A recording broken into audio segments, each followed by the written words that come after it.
Hurricane Hunter aircraft in the last hour have flown through several sectors of the storm. They did find a pocket of flight level winds consistent with surface winds of 60 miles per hour. So that's a 15 mile per hour jump.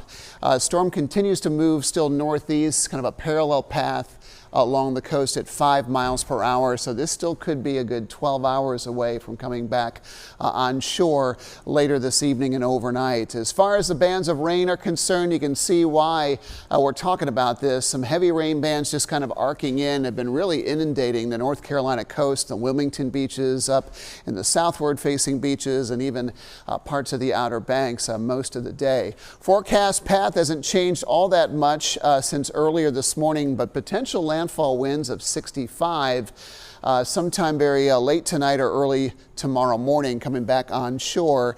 The storm will lose steam as it begins to come through. This is what I've been watching. What are the winds as the center gets closer to us? 35 mile an hour winds with higher gusts. Certainly a possibility that we may have to up our wind forecast a little bit as we digest more information.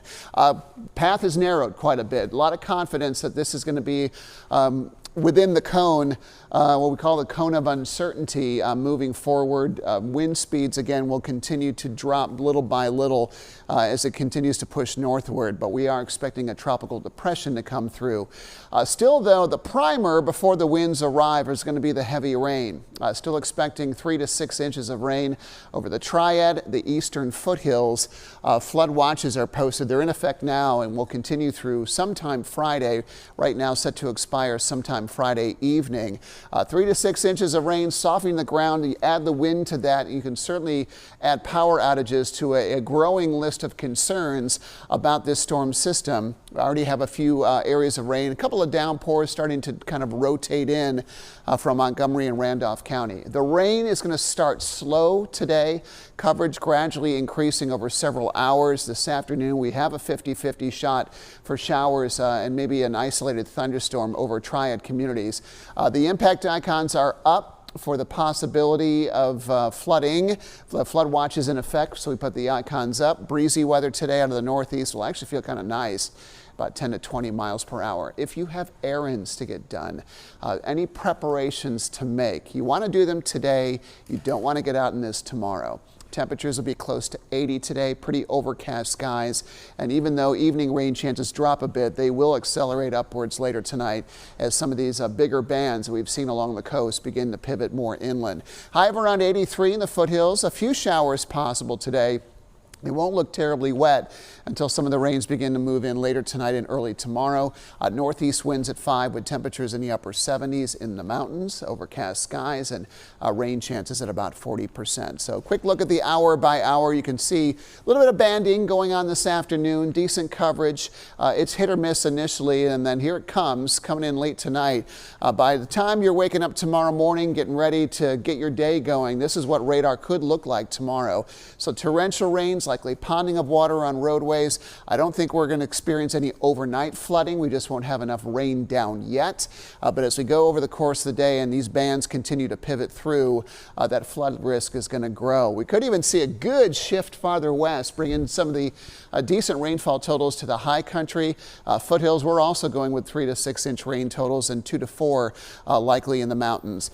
This starts to pull away based on the current models and tracks sometime late Thursday night. I think Friday is actually starting to improve from a rainfall perspective. Might be a decent cleanup day though. We are expecting those power outages, some trees to topple. We'll often have to watch area rivers, and I'll show you why here in just a moment.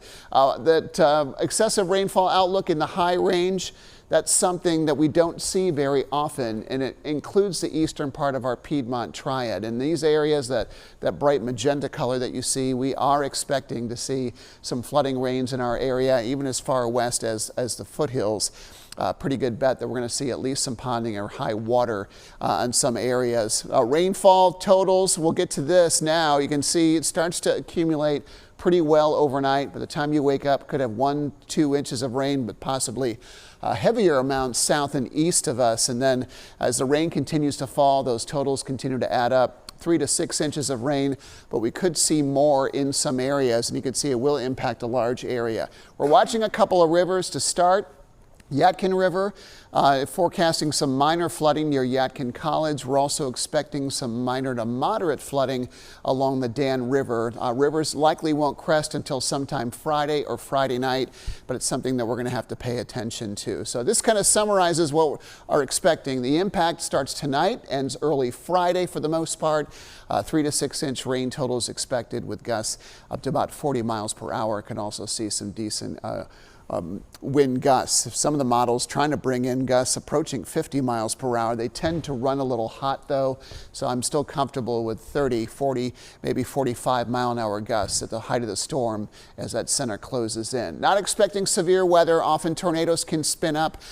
For that, we'll watch the I-95 corridor toward the coastline and then up farther north as the storm zips by for Friday. I'm going to leave you with a quick look at your 7-day forecast.